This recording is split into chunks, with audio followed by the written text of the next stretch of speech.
وعن عائشة رضی اللہ تعالی عنہ قالت رأيت رسول اللہ صلی اللہ علیہ وسلم يصلي متربعا رواہ النسائی وصححہ ابن خزیمہ۔ حضرت عائشہ رضی اللہ تعالی عنہا سے روایت ہے، فرماتی ہے میں نے رسول اللہ صلی اللہ علیہ وسلم کو چار زانو ہو کر نماز پڑھتے ہوئے دیکھا، چار زانو ہو کر نماز پڑھتے ہوئے دیکھا۔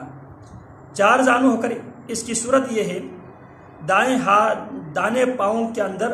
والے جانب بائیں ران کے نیچے رکھیں اور بائیں پاؤں والے جانب دائیں ران کے نیچے رکھ لیں اور دونوں ہاتھوں کو دونوں گھٹنوں پر رکھ دے۔ یہ حدیث دلیل ہے اس پر کہ بیمار جب بیٹھ کر نماز پڑھے تو اسے اس طرح بیٹھ کر پڑھ سکتا ہے، کیونکہ یہ حالت جناب کی اس وقت کی نماز پڑھنے کی ہے جب آپ گھوڑے پر سے گر پڑے تھے اور آپ کے پاؤں کا چوٹ نکل گیا تھا، آپ کے پاؤں کا جوڑ نکل گیا تھا، تب آپ نے چار زانو ہو کر نماز پڑھی۔ چار زانو ہو کر نماز اس طرح نماز، یہ جو ہے اس طرح نماز پڑھنے کا یہ اس وقت ہے۔ اب یہاں پہ صاحب عذر کے لیے بیٹھ کر نماز پڑھنا مستحب صورت ہے، مستحب کی صورت ہے۔ صاحب عذر کو کسی کو عذر کی بنا پر اگر وہ بیٹھ کر نماز پڑھنا چاہیں تو وہ پڑھ سکتے ہیں، اس میں سے کے لیے اجازت ہے۔ وعن ابن عباس رضی اللہ تعالی عنہ ان النبی صلی اللہ علیہ وسلم کان یقول بین السجدتین۔ اب ہمارے بعض لوگ دو سجدوں کے درمیان کچھ بھی نہیں پڑھتے۔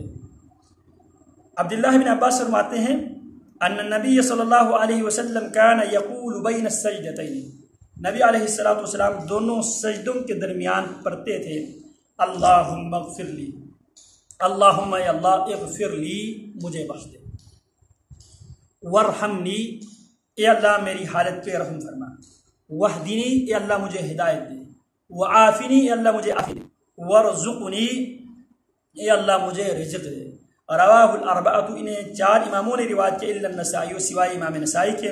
واللفظ لابی داود، اور اس حدیث کا جو لفظ ہے امام ابی داود کا ہے، وصححہ الحاکم، اور اس حدیث کو امام حاکم نے صحیح کہا ہے۔ اب یہاں پہ اللہم اغفر لی، اے اللہ مجھے بخش دے، اے اللہ میری تمام غلطیوں کو تو معاف کر دے، اے اللہ میری تمام کوتاہیوں کو تو معاف کر دے، ورحمنی اللہ میری حالت پہ رحم کر دے، بیمار ہوں یا اللہ میری بیماری پر مجھے رحم کر دے، اگر تنگ دست ہوں یا اللہ میری فقیری ہے اللہ میں تنگ دست ہوں اللہ میرے اوپر رحم کر دے، وحدنی اللہ مجھے ہدایت دے، اللہ میں نے کام کرنا ہے اللہ مجھے ہدایت دے، اللہ مجھے صحیح راستہ دکھا دے، وعافنی اللہ مجھے عافیت دے، ورزقنی اللہ مجھے رزق دے۔ رواہ الاربعۃ، اس حدیث کو چاروں اماموں نے روایت کیا ہے۔ سجدوں کے درمیان کی جو دعا ہے، اب یہ نبی علیہ السلام دونوں سجدوں کے درمیان یہ دعا کیا کرتے تھے، اور اسی طرح ایک روایت میں نبی علیہ السلام رب اغفر لی رب اغفر لی یہ دو بار پڑھا کرتے تھے دونوں سجدوں کے درمیان، تو لہذا دونوں سجدوں کے درمیان بھی نبی علیہ السلام سے دعا ثابت ہے، دعا کرنی چاہیے۔